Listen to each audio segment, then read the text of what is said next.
अपने इस शेरवानी के दामन को फैलाकर अपने कलमगो भाइयों के सामने एक इत्तेहाद का भिखारी बनकर अपनी शेरवानी के इस टुकड़े को आगे बढ़ाया था और यही कहा था कि ये इत्तेहाद का भिखारी आया है, तुम अपने इत्तेहाद की खैरात मेरे दामन में डाल दो।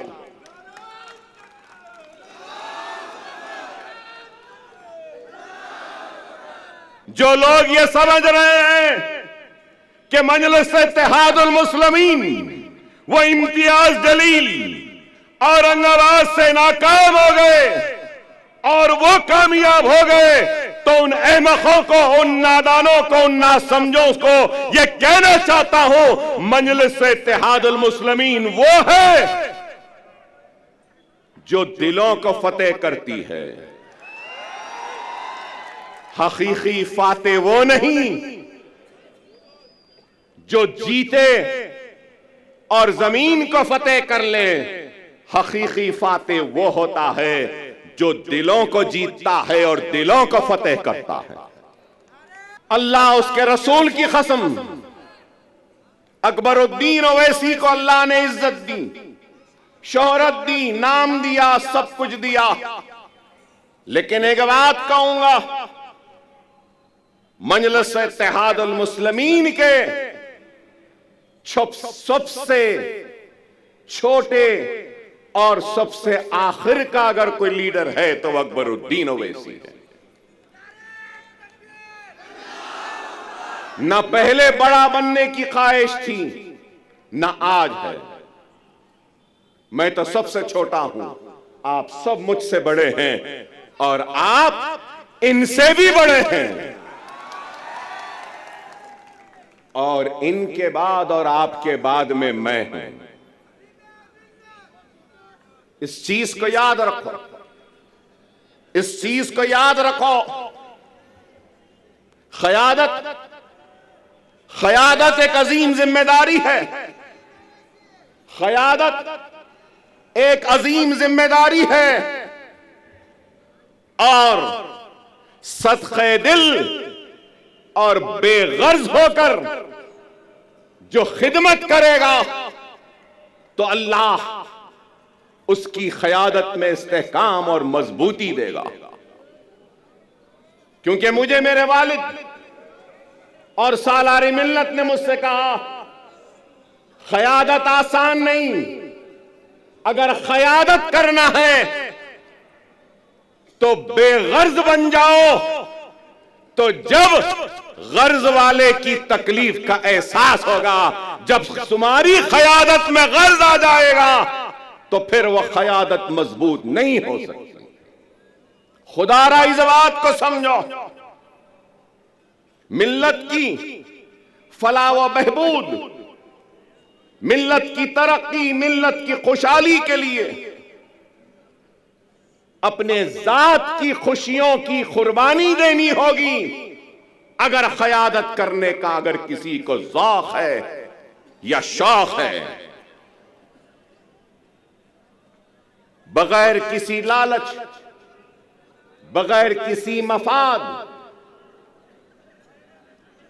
से अगर कोई आगे बढ़ता है तो अल्लाह सुब्हानहू व तआला उसको कामयाबी, वो कामरानी अता करता है। अगर आज मैं यहां खड़ा हूं तो लोग समझेंगे कि 10 बरस बाद अकबरुद्दीन ओवैसी यहां आया है, तो याद दिलाना चाहता हूं, 10 बरस पहले इम्तियाज जलील नहीं थे, 10 बरस पहले वारिस पठान नहीं थे, 10 बरस पहले हमारे मालेगांव के एमएलए साहब नहीं थे, मुफ्ती साहब नहीं थे, 10 बरस पहले हमारे धुलिया के एमएलए नहीं थे। अरे मैं क़यादत बनाने आया था, क़यादत बनी, महाराष्ट्र की बागोदौड़ इन जिम्मेदार हाथों के हवाले किया और इन जिम्मेदार हाथों ने इस क़यादत को आगे बढ़ाने की, ले जाने की बड़ी ही ईमानदारी के साथ, पूरे खुलूस के साथ कोशिश की बैरिस्टर असदुद्दीन ओवैसी साहब की क़यादत में। अकबरुद्दीन ओवैसी को कभी किसी चीज की ख्वाहिश व हसरत नहीं, हर वक्त यही पैगाम वो दावत देता रहा, आज भी दे रहा हूं। आपकी सरजमीन से आओ, काबिल नौजवानों से दरखास्त है, नेक लोगों से दरखास्त है, वुकलाओं से, डॉक्टरों से, इंजीनियर से, मिल्लत का दर्द रखने वालों से इल्तिजा है, आओ, जज्बे को लेकर आओ, दियानत के साथ आओ, इखलास के साथ आओ, खुलूस के साथ आओ। मैं अपनी कुर्सी पर तुमको बिठाऊंगा और तुम्हारे कदमों के पास खुद बैठ जाऊंगा।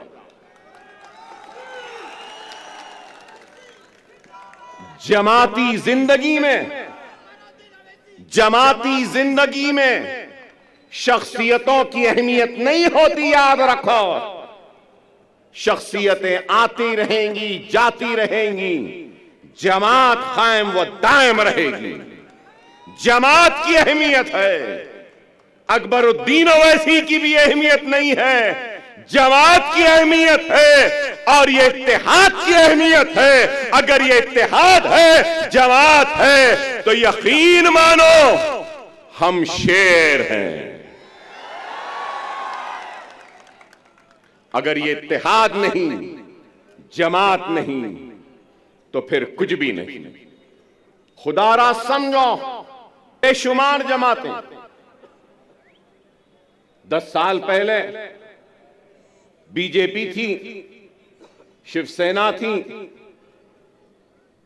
और राष्ट्रवादी कांग्रेस थी, कहीं पर समाजवादी पार्टी भी थी। लेकिन आज कांग्रेस है, 2 एनसीपी है, पवार एनसीपी, शरद पवार, अजित पवार एनसीपी, 2 शिवसेना है, शिंदे सेना, ठाकरे सेना। अरे आप अंदाजा लगाइए कितनी पार्टियां हो गई। मेरा एक ही सवाल है, हिंदुत्व पे अमल करने वाली जमातें शिवसेना, भारतीय जनता पार्टी, सही है ना? हिंदुत्व। अब हिंदुत्व की आइडियोलॉजी पे कायम रहने वाली शिवसेना के 2 टुकड़े हो गए 2 टुकड़े। आइडियोलॉजी तो दोनों की है एक ही। अब सवाल यह है कि कांग्रेस ने उद्धव ठाकरे से इत्तेहाद किया, पवार ने उद्धव ठाकरे से इत्तेहाद किया और एक 3 पार्टियों का एक गुट बना। तो मैं ये पूछना चाहता हूं, उद्धव ठाकरे जी, क्या आप हिंदुत्व का सबक राहुल और प्रियंका गांधी को पढ़ाने में कामयाब हो गए या नहीं हुए? मेरा सवाल है, राहुल व प्रियंका, क्या आप कांग्रेस के सेक्युलरिज्म का सबक पढ़ाने में उद्धव ठाकरे को कामयाब हुए या नहीं हुए? फिर मेरा सवाल है, शरद पवार साहब, क्या आप सेक्युलरिज्म का या आपकी जो भी आइडियोलॉजी है उसका सबक उद्धव ठाकरे और उस सेना को पढ़ाने में कामयाब हुए या उद्धव ठाकरे हिंदुत्व का सबक पढ़ाने में आपको कामयाब हुए? यह मेरा सवाल है। चलो ये इनका हो गया, तो अब दूसरी तरफ अब हम देखते हैं कि अजीत पवार, तो मैं पूछना चाहता हूं कि अजीत पवार शिंदे के सबक को पढ़ लिए, समझ लिए, या शिंदे ने पवार को नया सबक पढ़ाया, नया सिखाया, या फिर बीजेपी ने अजीत पवार और शिंदे को सबक पढ़ा दिया, या फिर अजीत पवार ने अपने करप्शन का सबक मोदी को और योगी को पढ़ा दिया, वो समझ गए। बताओ क्या है, कहां है आइडियोलॉजी, कहां है बुनियादी उसूल?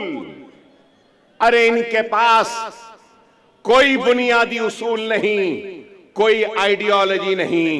अगर कुछ चाहिए तो इनको इख्तिदार चाहिए, इनको गद्दी चाहिए, इनको तख्त चाहिए। लेकिन हम क्या समझते हैं? जो लोग ये समझ रहे हैं कि मजलिस इत्तेहादुल मुस्लिमीन वो इम्तियाज जलील औरंगाबाद से नाकाम हो गए और वो कामयाब हो गए, तो उन अहमकों को, उन नादानों को, उन नासमझों को ये कहना चाहता हूं, मजलिस इत्तेहादुल मुस्लिमीन वो है जो दिलों को फतेह करती है। हकीकी फातेह वो नहीं जो जीते और जमीन को फतेह कर ले। हकीकी फातेह वो होता है जो दिलों को जीतता है और दिलों को फतेह करता है। हमारा काम दिलों को जीतना है, दिलों को फतेह करना। हमारा काम इख्तिदार के कुर्सियों पर बैठकर मजे लूटना नहीं है। हम सच्चे दिल से, सदक़े दिल से अवाम की तर्जुमानी करते हैं, उनके मसाइल को उठाते हैं, चाहे ऐवान पार्लियामेंट हो या ऐवान असेंबली हो। मजलिस इत्तेहादुल मुस्लिमीन मसाइल को उठा रही है।